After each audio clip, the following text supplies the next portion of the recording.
The Disabled NHS Directors Network is proud to present the following recording in recognition of Disability History Month 2024. The DNDN was established in 2020 to bring together disabled NHS board-level leaders to strengthen their collective impact and voice, and through them, the voice of all disabled staff within the NHS. The network also provides a peer support function for its members, recognising the need to share experiences, best practice and initiatives. Since its inception, the DNDN has worked to strengthen the recruitment pipeline for disabled directors, providing best practice guidelines for the recruitment and retention of disabled people, as well as working directly with recruitment agencies to improve their processes. The DNDN goes beyond just talking and actively leads the drive towards building a more disability-inclusive culture within the NHS. This Disability History Month, we'll be sharing our experiences and views on disability and employment. Week 2. What can employers do to create a more disability-friendly environment at work? Hi, my name's Ian McPherson. I'm a member of the Disabled NHS Directors Network, and I have a disability of both mental health and physical.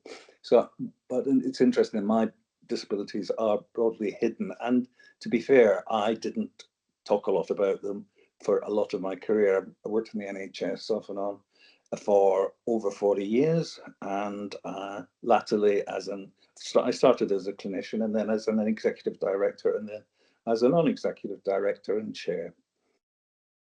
And through that time, I've seen disability have a much higher focus, which is excellent. Something when I first started, it was only for the person and HR. That was really all it was about. Then, thankfully, we've now got, or most trusts, I think, will have networks for people with a disability. And there's been a much greater profile. But we've still got a relatively small number of people who identify formally as having a disability, about 5%, and probably about 27% when we take surveys anonymously. So there's a lot of people out there.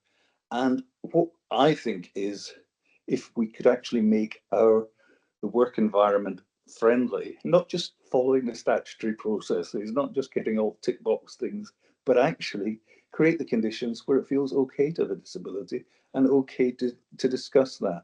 And that's not just the people with the disability, but the organisation as a whole. So, first point, do we actually make the best use of the networks we have? Do we actually draw on that as the people with expertise?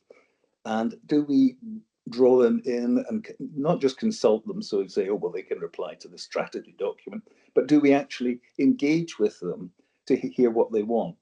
I think for me, it's essential that networks are not just places where people come together and talk.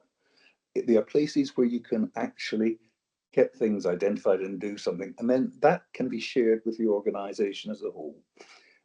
Key to that is having an executive director as a network sponsor.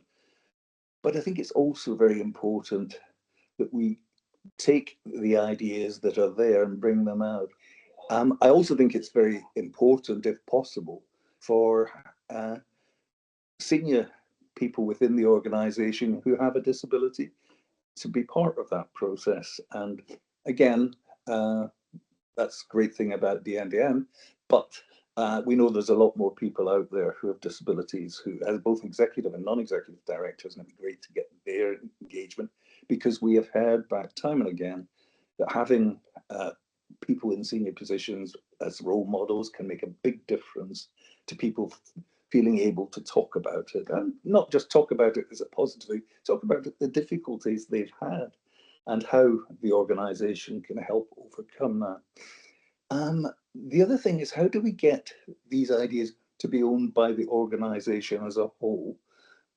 Because many of us do not come into an organization with a disability, but we may well develop, if we've got a career in the NHS, we may well develop them.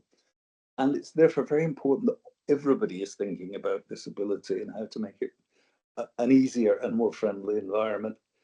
One way, which is there's multiple ways, but one way which we found has been good, that during COVID and but carried on subsequently, the chief executive had staff conversations where anybody could come in, so you could get hundreds of people joining.